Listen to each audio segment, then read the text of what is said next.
చేతితో నేసిన వస్త్రాల ముందు ఆధునిక యంత్రాల ఉత్పత్తులు ఎన్ని వచ్చినా దిగుదడుపే. ట్రెండ్ మారినా ఇప్పటికీ చేనేత వస్త్రాల ఉత్పత్తుల కొనుగోలు కోసం చాలా మంది పోటీ పడుతుంటారు. దీంతో ఈ మధ్య హ్యాండ్లూమ్ ఉత్పత్తులకు మంచి డిమాండ్ ఏర్పడుతోంది. ఈ ఉత్పత్తులను హైదరాబాద్ లోని కళింగ కల్చరల్ హాల్లో స్వదేశీ ఎగ్జిబిషన్ పేరిట ప్రదర్శిస్తున్నారు.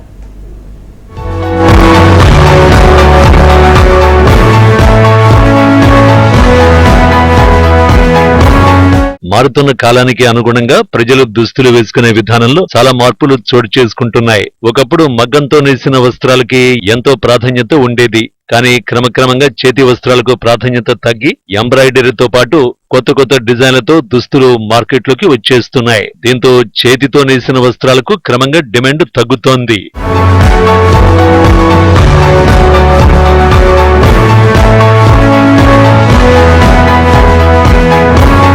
హైదరాబాద్ కళింగ కల్చరల్ హాల్లో Swadeshi exhibition and sale handcrafts మేళాను ఏర్పాటు చేశారు. స్వదేశీ ఎగ్జిబిషన్ లో చేనేత వస్త్రాలను మరియు చేతితో తయారు చేసిన హ్యాండ్ బ్యాగ్స్ వంటివి నిర్వాహకులు కొనుగోలు కోసం ఉంచారు.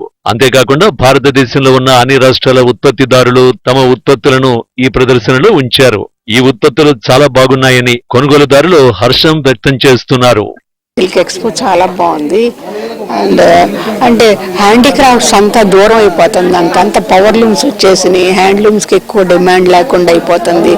అందరూ కూడా అందరూ కూడాను పిల్లల దగ్గర నుండి పెద్దవాళ్ళంతా జీన్స్ ప్యాంట్లు వేసేసుకోవడం, చిన్న చిన్న షార్ట్స్ వేసేసుకోవడం, వీటికి ఆధారం లేకుండా కరువు అయిపోతుంది. చేనేత కార్యక్రమాలకు చాలా డిమాండ్ అంతంటూ తగ్గిపోయింది అసలు. ఇంకా ఇట్లాంటివన్నీ షోలు ఇట్లా చేసి హ్యాండీక్రాఫ్ట్స్ ముందు తీసుకొస్తే బాగుంటుందని చెప్పి చిన్న బాబు నా గ్రాండ్ సన్ 2.5 years వాడికి నేను ఇవే కాటన్ షర్ట్ కావాలని దీనికే వచ్చి కాటన్ షర్ట్స్ ఒక 6 ధోతీలు అవి కొన్నానమాట. అండ్ హ్యాండీక్రాఫ్ట్స్ కూడా వాళ్ళు ఒరిస్సా నుండి వచ్చారు. హ్యాండ్ పెయింటింగ్ అది ఒరిస్సా పట్టు చిత్ర వర్క్ చాలా బాగున్నాయి.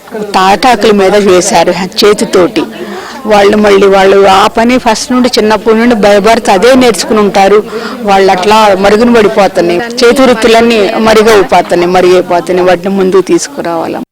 చేనేత వస్త్రాలతో పాటు చేతితో చేసిన ప్రత్యేక వస్తువులన్నీ అందుబాటులో ఉంచడంతో ఈ ఎక్స్పోకు నగరవాసులు పెద్ద సంఖ్యలో తరలి వస్తున్నారు. పుట్టిన పిల్లలు మొదలుకొని అందరికీ సంబంధించిన వస్త్రాలు అందుబాటులో అనుకూలమైన ధరలకు దొరుకుతుండటంతో సిటీ జనాలు స్వదేశీ ఎగ్జిబిషన్ కు క్యూ కడుతున్నారు. స్వదేశీ ఉత్పత్తులకు ఏమాత్రం డిమాండ్ తగ్గటం లేదని వ్యాపారస్తులు చెబుతున్నారు. మాది 12 సంవత్సరాల నుంచి గోకుప్లో చేస్తున్నాం మేడం. రెస్పాన్స్ కూడా బాగుంది. ఇక్కడ కస్టమర్స్ కూడా బాగా ఆదరిస్తారు. వచ్చిన వాళ్ళు మళ్ళీ రిపీటెడ్ కస్టమర్స్ వస్తూ ఉంటారు. ఇప్పుడు మేము మార్నింగ్ 10:30కి వచ్చాము. స్టిల్ ఇప్పటి వరకు కూడా మాకు బ్రేక్ లేదు. దీని ద్వారా కూడా మాకు ఇంకా వ్యూవర్స్కి అట్లా మేము ఎక్కువ వర్క్ ఇవ్వగలుగుతున్నాము. ప్లస్ ఆన్లైన్ కూడా చేయగలుగుతున్నాము. ఇంకా కొద్ది రోజులు మాత్రమే ప్రదర్శన ఉండడంతో ప్రజలు పెద్ద ఎత్తున ఇక్కడికి తరలి వస్తున్నారు. అన్ని ఒకే చోట అందుబాటులో ఉన్న ఈ మేళాపై మీరు కూడా ఓ లుక్కేయచ్చు బాస్. కాలానుగుణంగా మనుషులు తమ వేషధారణ కూడా మారుస్తూనే వస్తున్నారు. ఒకప్పుడు చేనేత వస్త్రాలకి ఎక్కువగా ప్రాధాన్యత ఉండేది. ఇప్పుడు హస్తకళ వ్యాపారులు కూడా కనుమరుగయ్యారని చెప్పవచ్చు. మనం చూస్తున్నట్లుగానైతే స్వదేశీ కళింగ కల్చరల్ హాల్ హస్తకళ వ్యాపారులను ప్రోత్సహించడానికైతే తమ ఉత్పత్తులను ఇక్కడ ప్రదర్శనలో ఉంచి వాళ్ళు ప్రోత్సహించడం జరుగుతుంది. చేనేత వస్త్రాలను ఇష్టపడే వారందరూ ఇక్కడ తమకు నచ్చిన డిజైన్స్ అయితే కొనుగోలు చేసుకునే విధంగానైతే ఉత్పత్తిదారులు తమ ఉత్పత్తులని ప్రదర్శనలో ఉంచడం జరిగింది. తాటాకుల మీద పెయింటింగ్స్ ఏవైతే ఉన్నాయో అవి కూడా ప్రదర్శనలో ఉంచడం జరిగింది. మనం చిన్నప్పుడు నెమరు వేసుకున్న జ్ఞాపకాలన్నీ ఇక్కడ చూడవచ్చనే చెప్పుకోవచ్చు. ప్రతి ఒక్కటి చేతితో చేసిన వస్త్రాలు కనుక కొనుగోలుదారులు కూడా ఎక్కువ మందితో వస్తున్నారని చెప్పుకోవచ్చు. అయితే ఫ్యామిలీస్తో వచ్చి విజిట్ చేస్తున్న వారు కూడా చాలా మంది ఉన్నారు. ఇప్పటికైతే వెస్టర్న్ కల్చర్ ఎక్కువగా అలవాటు అవ్వడం వలన చాలా మంది వెస్టర్న్ డ్రెస్సెస్కి ఎక్కువగా ప్రాధాన్యత ఇస్తూ ఉంటారు.